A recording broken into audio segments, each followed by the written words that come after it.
First line நேயர்களுக்கு வணக்கம். இந்த டெல்லி விவசாயிகள் போராட்டம் அப்படின்னு சொல்லி 2-3 நாட்களாக செய்தி அடிபட்டு கொண்டிருக்கோம். நம்ம என்ன நினைக்கிறோம் அப்படின்னா, ஏதோ எங்கேயோ விவசாயி போராடுறான், ஏதோ விவசாயி அவங்க ஊரில் பிரச்சனை போல், பஞ்சாப் விவசாயிக்கு பிரச்சனை போல், உத்தரப்பிரதேச விவசாயிக்கு பிரச்சனை போல், ஹரியானா விவசாயிக்கு பிரச்சனை போல் நம்ம நினச்சிக்கிட்டு இருக்கோம். ஆனால் இது நாடு முழுவதும் அவர்கள் நடத்திய போராட்டத்தின் விளைவாகத்தான் நான் இந்தியா முழுவதும், குறிப்பாக தமிழ்நாடு, கேரளாவாக இருந்தாலும் சரி, கர்நாடகா, ஆந்திராவாக இருந்தாலும் சரி, எல்லா விவசாயிகளும் பாதுகாக்கப்பட்டிருக்கிறார்கள் அப்படின்னு நம்ம பார்க்கணும். 2020 ஒரு மிகப்பெரிய போராட்டம் நடந்தது. 1 வருடங்கள் நடந்தது. 2020 எண்டிலிருந்து 2021 எண்டு வரைக்கும் ஒரு மிகப்பெரிய போராட்டம். ஆயிரக்கணக்கான விவசாயிகள் வீடு வாசலை விட்டுட்டு வந்து வீட்டுக்கே போகாமல் அங்கேயே டென்ட் அடித்து ரோட்லேயும் ரயில்வே ட்ராக்லேயும் ரயில்கள் முடங்கின, போக்குவரத்து முற்றிலுமாக முடங்கியது. இப்படி ஒரு வருடத்திற்கு கிட்டத்தட்ட போராட்டம் நடத்தினார்கள். அது வெற்றியும் பெற்றது. முதல் முறையாக மோடி ஆட்சிக்கு வந்து இந்த 10 வருஷத்தில் போட்ட சட்டத்திலேயே வாபஸ் வாங்கின ஒரே சட்டம் அதுதான். சரிங்களா? அது வந்து மிகப்பெரிய வெற்றியாக பார்க்கப்பட்டது. மோடிக்கு மிகப்பெரிய தோல்வியாக பார்க்கப்பட்டது. நாடாளுமன்றம் வரைக்கும் அவர்கள் வண்டியிலலாம் வந்து இதெல்லாம் குதிரையெல்லாம் எடுத்துகிட்டு வந்து பல இடங்களை அடித்து நொறுக்கிய வன்முறையும் கடைசி நாளில் நடந்தது நம்ம பார்த்தோம். ஸோ இந்த விவசாயிகள் போராட்டம் என்ன, இன்னைக்கு திடீர்னு இவ்வளோ டிராக்டரோட ஆயிரக்கணக்கான, கிட்டத்தட்ட லட்சக்கணக்கான விவசாயிகள் ஒரு பக்கம் உத்தரப்பிரதேசிலேருந்து உள்ள கிளம்பி டெல்லிக்குள்ளே போகிறான். ஏன்னா உத்தரப்பிரதேசுக்கு அடுத்து தான் டெல்லி இருக்குது. ஏன்னா அந்த நொய்டா பக்கமாக போகிறான். அந்த இன்னொரு பக்கம் பார்த்திங்கன்னா ஹரியானா, பஞ்சாப்லேருந்து ஆயிரக்கணக்கான விவசாயிகள் வந்து போன வாரமே ஒவ்வொரு வீட்லேயும் உணவு சேகரிக்க தொடங்கி விட்டார்கள் அப்படின்ற தகவல்லாம் வந்தது. முதல்ல இந்த பார்க்குறதுக்கு முன்னாடி இந்த விவசாயிகள் போராட்டம்னா என்ன அப்படின்னு பார்த்துருவோம். எதற்காக இவர்கள் போராடுகிறார்கள் அப்படின்னு நம்ம நிச்சயமாக பார்க்கணும். ஏன்னா ஜென்ரலாக விவசாயிகள் போராட்டம், போராட்டம் எல்லாம் வந்துட்டு இருக்காங்க. எதுக்காக போராடுறான்னு எவனுமே சொல்ல மாட்டான். சரியா? அதை விளக்குவதற்காக தான் இந்த நிகழ்ச்சி. நீங்கள் இதை பார்த்தீங்கன்னா விவசாயிகள் போராட்டத்தை பற்றி உங்களுக்கு நல்லா புரியும். ஸோ வந்து இப்போ என்னென்னா 2020 நாடாளுமன்றத்தில் ஒரு சட்டம் கொண்டு வரப்படுகிறது. அந்த சட்டம் என்ன சொல்லுது அப்படின்னு பார்த்தீங்க அப்படின்னா, இது வந்து கார்ப்பரேட்டுகளுக்கு ஆதரவான ஒரு சட்டம். அந்த சட்டத்தை நான் சுருக்கமாக சொல்கிறேன். ஏன்னா 3 அடுக்குகளாக அந்த சட்டம் வந்து பாஸ் பண்ணப்பட்டுச்சு. அதில் முதல் விஷயம் என்னென்னா, அவர்கள் ஜென்ரலாக சொன்னது என்ன அப்படின்னு பார்த்தீங்க அப்படின்னா, விவசாயிகளின் உற்பத்தி, வர்த்தகம் மற்றும் வணிகம் தொடர்பான, அதாவது அதை ஊக்குவிக்கிறாங்களா மற்றும் எளிமைப்படுத்துவது தொடர்பான சட்டம் 2020 அப்படின்னு ஒரு சட்டம். சரியா? 3 சட்டங்களை பாஸ் பண்ணாங்க. அத்தியாவசிய பொருட்கள் திருத்த சட்டம் 2020. சரியா? அத்தியாவசிய பொருட்கள் தொடர்பான சட்டம் ஏற்கனவே இருக்குது. அதோட திருத்த சட்டம் 2020 அப்படின்னு ஒரு சட்டம். 3வதாக பார்த்தீங்கன்னா விவசாயிகளின் விலை ஒப்பந்த உத்தரவாத சட்டம். சரியா? அடிப்படை விலையை ஃபிக்ஸ் பண்ணுறது தொடர்பான உத்தரவாத சட்டம் 2020. இப்படி 3 சட்டங்களை வந்து பார்லிமெண்ட்டில் பாஸ் பண்ணாங்க. இந்த சட்டம் இது பார்க்குறதுக்கு உங்களுக்கு 3 டைட்டிலையும் பார்த்தா இது என்ன, இது விவசாயிகளுக்கு அடிப்படை உரிமையை வாங்கி தரதுக்கும் அவர்கள் பொருட்களை விற்கிறதுக்கும், ஆனால் அவர்கள் என்ன மாதிரி விவசாயம் பண்ணணுக்கா நல்ல சட்டம் தானே அப்படின்னு நீங்கள் பார்ப்பீங்க. அதுக்குள்ளே உள்ள சரத்தை பார்த்தீங்கன்னா கடைசியில் கொண்டு போய் விவசாயிகளை அதானிட்டையும் அம்பானிட்டையும் அடகு வைக்கிறது தான் இவர்களுடைய திட்டம். இதில் முக்கியமாக என்ன அப்படின்னு பார்த்தீங்கன்னா, இந்தியாவில் விவசாயம் தான் ஒரு மிகப்பெரிய ஒரு இண்டஸ்ட்ரின்னு சொல்லலாம், தொழில். இதில் வந்து என்ன அப்படின்னு பார்த்தீங்கன்னா லட்சக்கணக்கான கோடிகள் பொருளுது. இதையெல்லாம் ஒருங்கிணைத்தா, இப்போ பஞ்சாப் விவசாயி, தமிழ்நாடு விவசாயி, கர்நாடகா விவசாயி, ஆந்திரா எல்லாத்தையும் ஒருங்கிணைச்சா கிட்டத்தட்ட ஒரு 20 லட்சம் கோடி 15 லட்சம் கோடி அளவிற்கு டேர்ன் ஓவர் பண்ண முடியும். அப்போ இதை வந்து ஒரு விவசாயி ஒரு 4 ஏக்கர் நிலம் வச்சுருக்கேன், அவன்கிட்ட வாங்கி ஒரு 10 ஏக்கர் வச்சுருக்கவன்ட்ட வாங்கி இதை சேர்க்கறதை தாண்டி என்னென்னா, ஒரு சட்டமாக கொண்டு வந்துட்டோம்னா, நீ வந்து உனக்கு விதையும் இவங்க தான் கொடுப்பாங்க அப்படின்றதுல விதையை வந்து ஒரு நிறுவனங்களுக்கு, அதாவது அதானி, அம்பானி போன்ற நிறுவனங்கள் கொடுத்துட வேண்டியது. இவர்கள் தான் நாடு முழுவதும் இவர்கள் கேட்கக்கூடிய விதையை விற்பார்கள். ஏன்னா சின்ன கடையெல்லாம் காலியாயிரும். அதுக்கப்புறம் என்னென்னா விளைபொருட்களை அவர்களே வாங்கிக்கிடுவாங்க. சரியா? அப்போ என்ன ஆகுனா, அவர்கள் வைப்பது தான் சட்டமாக இருக்கும். இவன் வந்து அப்போ நிலம் வைத்திருக்கவன் 10 ஏக்கர் 15 ஏக்கர் 5 ஏக்கர் 3 ஏக்கர் வைத்திருக்கவன்னா அவனும் வந்து விவசாய கூலியாக மாறிவிடுவான். ஏன்னா கார்ப்பரேட் கம்பெனிகள் விதைகளை கொடுக்கும், அதையும் அதிக காசு கொடுத்து வாங்கி போடணும். ஒரு 10,000 ரூபா இன்வெஸ்ட் பண்ணுறான்னு வைங்களேன். ஒரு ஏக்கருக்கு 10,000 இன்வெஸ்ட் பண்ணுறான். ஒரு 10 ஏக்கருக்கு வந்து 1 லட்ச ரூபா வந்து இவனுக்கு இன்வெஸ்ட்மெண்ட் காஸ்ட் ஆகுது. எப்படின்னா விதை போடுறதுக்கு அதுக்கு இதுக்கு எல்லாம் போக, டிராக்டருக்கு டீசல் போடுறது, டிராக்டர் வாங்கினதுக்கு அதுக்கு வட்டி கட்டினதெல்லாம் போக, மீதி வந்து என்ன அப்படின்னு பார்த்தீங்கன்னா கூலிகளை வைத்து வேலை பார்த்தது எல்லாம் சேர்த்து பார்த்தீங்க அப்படின்னா ஒரு 1 லட்ச ரூபா செலவாகுதுன்னு வச்சுக்கலேன். உடனே இவன் என்ன பண்ணுவான்னா, உங்களுக்கு வந்து 1,50,000 ரூபாயை கொடுப்பான். கொடுத்துட்டு உங்கள் நெல்லை பூரா அந்த ரேட்டுக்கு வாங்கிக்குவான். அப்போ என்ன ஆகுதுன்னா, நீங்கள் ஒருத்தனை வச்சு நீங்கள் வந்து ஏஜென்ட் மாதிரி ஆயிடுவீங்க. அதாவது நிலம் வைத்திருப்பவர்கள் ஏஜென்ட் மாதிரி ஆகி என்ன பண்ணுவான்னா, அவன்கிட்ட விதையை வாங்குவான், நம்ம 40,000 ரூபாய்க்கு விதையை வாங்குவான், ஒரு 40,000 ரூபா கூலி கொடுத்து அவனுக்கு கீழே ஆட்களை வச்சு வேலை பார்ப்பான், அவனும் சேர்ந்து வேலை பார்ப்பான்.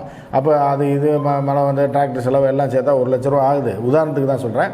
இந்த 1 லட்ச ரூபாய்க்கு விவசாயம் பண்ணி கிடைக்கிற அவுட்புட் இருக்கிற நெல்லோ கோதுமையோ ஏதோ ஒன்று கிடைக்கிது இல்லையா, இதை வந்து அவன் ஒரு 1,4 லட்ச ரூபாய்க்கு வாங்கிக்குவான். புரியுதா?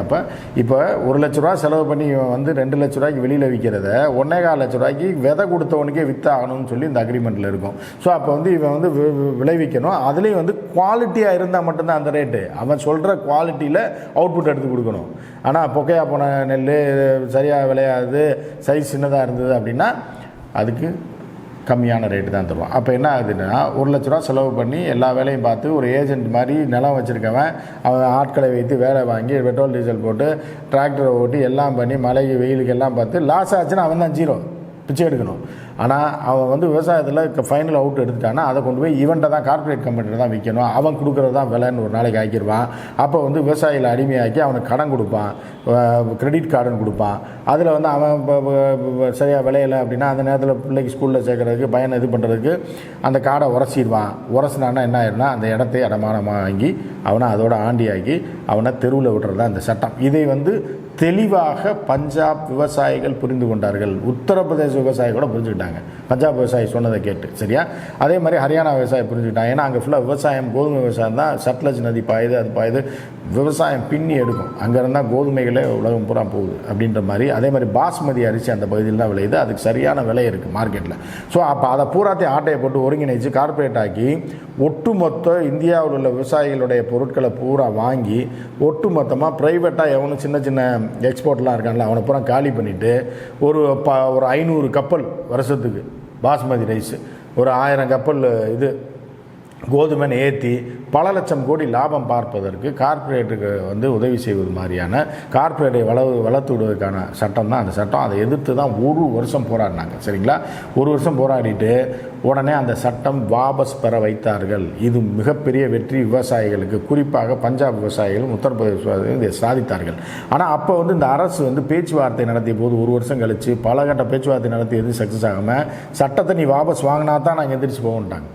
அந்த மாதிரி அடமெண்ட்டாக இருந்ததுனால தான் அந்த சட்டம் வாபஸ் வாங்கப்பட்டது. அதுபோக இவர்கள் என்ன சொன்னாங்கன்னா, விவசாயிகள் மேலே போட்டிருக்க வழக்குகளை எல்லாம் வாபஸ் வாங்கணும். கிட்டத்தட்ட 700 விவசாயிகள் அங்கே உயிரிழந்திருக்காங்க இந்த போராட்டத்தின் போது. பல உடம்பு சரியில்லாமல் குளூரில் அதில் இதில் இறந்துருக்காங்க. அவர்களுக்கு பூரா நஷ்டஈடு கொடுக்கணும்.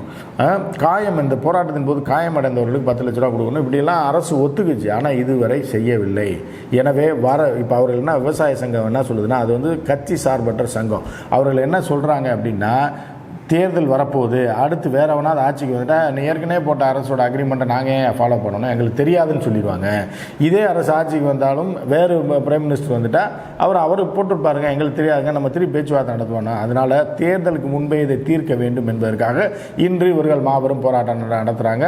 கிட்டத்தட்ட மக்கள்கிட்ட வசூல் பண்ணி அரிசி கோதுமையெல்லாம் வசூல் பண்ணி ஒரு 10 நாள் 15 நாளாக இந்த போராட்டத்துக்கு டிராக்டரில் குடும்பங்குட்டியோட சில பேர் தனிப்பட்ட முறையில் கிளம்பி வர்றாங்க அப்படின்னு தெரிஞ்ச உடனே, இதுவரைக்கும் இந்தியாவில் இல்லை, உலகத்திலேயே இப்படி நடந்ததில்லை. பேரிகார்டு போட்டு அடைப்பாங்க, போலீஸ் வச்சு பாதுகாப்பு பண்ணுறது நான் பார்த்துருக்கேன். ஆனால் சுவரே கட்டி விட்டாங்க.